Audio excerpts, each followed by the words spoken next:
ರಾಮನಗರ ಆಯಿತು, ಈಗ ಟಾರ್ಗೆಟ್ ತುಮಕೂರು. ಸದ್ಯದಲ್ಲೇ ನಡೆಯುತ್ತಾ ತುಮಕೂರಿಗೆ ಹೊಸ ನೇಮಿಂಗ್ ಸೆರೆಮನಿ. ಪ್ರಿಯ ತುಮಕೂರಿನ ಜನರೇ, ಸದ್ಯದಲ್ಲೇ ನೀವೆಲ್ಲ ರೆಡಿ ಆಗಬೇಕಿದೆ ನಿಮ್ಮೂರಿನ ಮರು ನಾಮಕರಣದ ಶಾಸ್ತ್ರಕ್ಕೆ.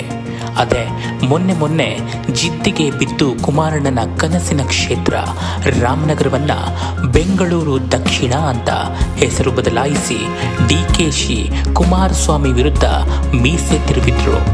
ಇದಕ್ಕೆ ಸಡ್ಡು ಹೊಡೆದಂತೆ ಈಗ ನಾವೇನು ಕಮ್ಮಿನ, ಬೆಂಗಳೂರು ಹತ್ರನೇ ಇದ್ದೀವಿ, ಜಸ್ಟ್ 30 ಕಿಲೋಮೀಟರ್ ಅಷ್ಟೇ, ನಾವ್ಯಾಕೆ ಬೆಂಗಳೂರು ಆಗಬಾರ್ದು ಅಂತಿದ್ದಾರೆ ಗೃಹ ಸಚಿವ ಜಿ ಪರಮೇಶ್ವರ್.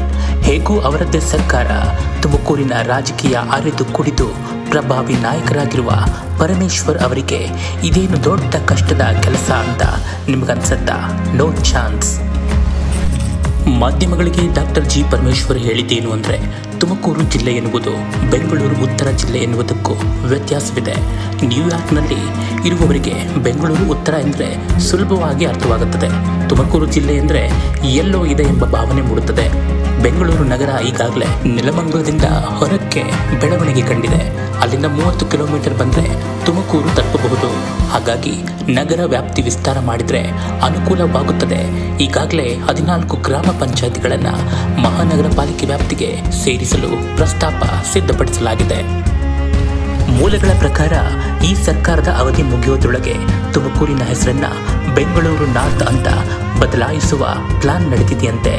ಇದೇನಾದರೂ ಸಕ್ಸಸ್ ಆದರೆ ತುಮಕೂರು ಹೆಸರು ನೇಪಥ್ಯಕ್ಕೆ ಸರಿದು ಬೆಂಗಳೂರು ಉತ್ತರ ಜಿಲ್ಲೆಯಾಗಿ ತುಮಕೂರು ಗುರುತಿಸಿಕೊಳ್ಳುವ ಸಾಧ್ಯತೆ. ಬೆಂಗಳೂರಿನ ಹೆಸರಿನ ಮೇಲೆ ಯಾಕಿಷ್ಟು ವ್ಯಾಮೋಹ? ಹೆಸರು ಬದಲಾಯಿಸಿದ್ರೆ ಕುಲಾಯಿಸುತ್ತ ಜನರ ಅದೃಷ್ಟ. ಅದು ಯಾವ ಗಳಿಗೆಯಲ್ಲಿ ಬೆಂಗಳೂರು ಅಂತ ಹೆಸರಿಟ್ಟರೋ ಗೊತ್ತಿಲ್ಲ. ಬೆಂಗಳೂರು ಹೆಸರು ಕೇಳ್ತಿದ್ರೆ ಒಂದು ರೀತಿಯ ರೋಮಾಂಚನ ಆಗೋದು ಪಕ್ಕ. ಬೆಂಗಳೂರು ಅಂದರೆ ಬಿಸ್ನೆಸ್, ಬೆಂಗಳೂರು ಅಂದರೆ ಹಚ್ಚ ಹಸಿರು, ಬೆಂಗಳೂರು ಅಂದರೆ ಸದಾ ಜನಗಳಿಂದ ಕೂಡಿರುವ ಜಿಲ್ಲೆ.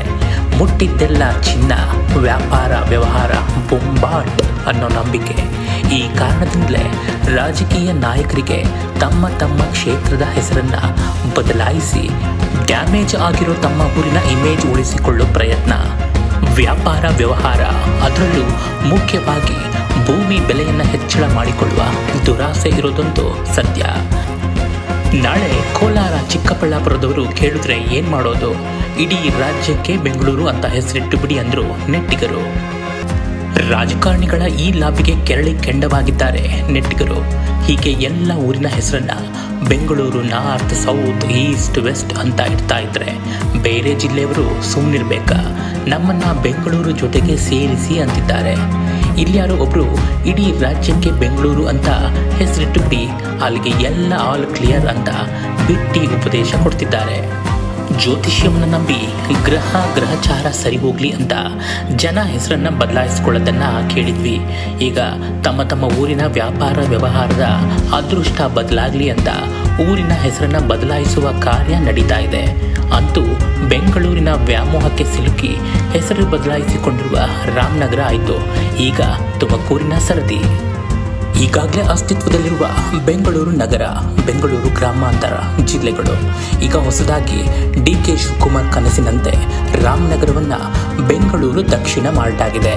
ಈಗ ಉಳಿದಿರುವುದು ಬೆಂಗಳೂರಿಗೆ ಅಂಟಿಕೊಂಡಿರುವ ತುಮಕೂರು ಹಾಗೂ ಕೋಲಾರ ಹಾಗೂ ಚಿಕ್ಕಬಳ್ಳಾಪುರ. ತುಮಕೂರನ್ನ ಬೆಂಗಳೂರು ಉತ್ತರ ಅಂತ ಹೆಸರಿಡಬೇಕು ಅಂತ ಹೇಳ್ತಿದ್ದಾರೆ ಗೃಹ ಸಚಿವ ಡಾಕ್ಟರ್ ಜಿ ಪರಮೇಶ್ವರ್. ಇದನ್ನು ಕೇಳಿಸಿಕೊಂಡು ಕೋಲಾರ ಹಾಗೂ ಚಿಕ್ಕಬಳ್ಳಾಪುರದವರು ಸುಮ್ಮನಿರ್ತಾರ? ಅಲ್ಲಿಗೆ ಬೆಂಗಳೂರಿಗೆ ಅಂಟಿಕೊಂಡಿರುವ 4 ಜಿಲ್ಲೆಗಳು ರಾಮನಗರ, ತುಮಕೂರು, ಕೋಲಾರ, ಚಿಕ್ಕಬಳ್ಳಾಪುರ, ಈ ಎಲ್ಲ ಜಿಲ್ಲೆಗಳು ಕೂಡ ಬೆಂಗಳೂರು ಹೆಸರನ್ನ ಸೇರಿಸಿಕೊಳ್ತಾವ ಅಂತ ಕಾದು ನೋಡಬೇಕಾಗಿದೆ. ಒಬ್ಬ ವ್ಯಕ್ತಿಯಾಗಲಿ ಅಥವಾ ಜಿಲ್ಲೆ, ತಾಲೂಕು ಯಾವುದೇ ಆಗಲಿ, ಆ ಊರಿನ ಹೆಸರು ತುಂಬಾ ಮುಖ್ಯ. ಭಾವನಾತ್ಮಕವಾಗಿ ತುಂಬಾ ಬೆಸೆದುಕೊಂಡಿರುತ್ತೆ. ನೀವೇನಾದರೂ ತುಮಕೂರಿನವರಾಗಿದ್ದರೆ ಈ ವಿಷಯದ ಬಗ್ಗೆ ನಿಮಗೇನು ಅನಿಸುತ್ತೆ? ತುಮಕೂರಾಗೆ ಉಳಿಬೇಕಾ ಅಥವಾ ತುಮಕೂರು ಬೆಂಗಳೂರು ಉತ್ತರ ಆದರೆ ಎಷ್ಟು ಅನುಕೂಲವಾಗಲಿದೆ ಅನ್ನೋದನ್ನು ಕಮೆಂಟ್ ಮೂಲಕ ತಿಳಿಸಿ. ಬೆಂಗಳೂರು ನಗರ ಬೆಳೀತಾ ಇದೆ, ಒತ್ತಡ ಜಾಸ್ತಿ ಆಗ್ತಾ ಇದೆ ಎನ್ನುವ ಕಾರಣವನ್ನು ಕೊಟ್ಟು ಇತರ ಜಿಲ್ಲೆಗಳ ಹೆಸರನ್ನ ಬೆಂಗಳೂರು ಉತ್ತರ, ದಕ್ಷಿಣ, ಪೂರ್ವ ಪಶ್ಚಿಮ ಅಂತ ವಿಂಗಡಣೆ ಮಾಡ್ತಾ ಇರೋದು ಎಷ್ಟರ ಮಟ್ಟಿಗೆ ಸರಿ? ಪ್ರತಿಯೊಂದು ಸ್ಥಳಕ್ಕೂ ಮತ್ತು ಅದರ ಹೆಸರಿಗೆ ಅದರದ್ದೇ ಆದಂತಹ ಅಸ್ಮಿತೆ ಇರುತ್ತೆ.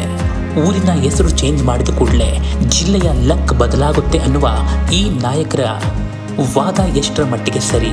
ಇಷ್ಟು ವರ್ಷಗಳ ಕಾಲ ಬೆಂಗಳೂರು ನಗರಕ್ಕೆ ಹೊಂದಿಕೊಂಡಿರುವ ತುಮಕೂರು, ಕೋಲಾರ, ಚಿಕ್ಕಬಳ್ಳಾಪುರ ಮತ್ತು ರಾಮನಗರ ಜಿಲ್ಲೆಗಳನ್ನು ನಿರ್ಲಕ್ಷ್ಯ ಮಾಡಿ ಈಗ ಅಭಿವೃದ್ಧಿ ಆಗಲಿ ಅನ್ನೋ ನೆಪ ಹಿಡ್ಕೊಂಡು ಬೆಂಗಳೂರು ಹೆಸರನ್ನ ಟ್ಯಾಗ್ಲೈನ್ ಮಾಡ್ಕೊಳ್ಳೋಕೆ ಹೊರಟಿರುವ ಈ ನಾಯಕರುಗಳನ್ನ ಏನು ಹೇಳಬೇಕು? ಹೆಸರು ಬದಲಾದ ಕೂಡಲೇ ಜಿಲ್ಲೆಯ ಲಕ್ ಚೇಂಜ್ ಆಗುತ್ತೆ ಅನ್ನುವ ಗ್ಯಾರಂಟಿಯನ್ನ ಇವರು ಕೊಡ್ತಾರಾ?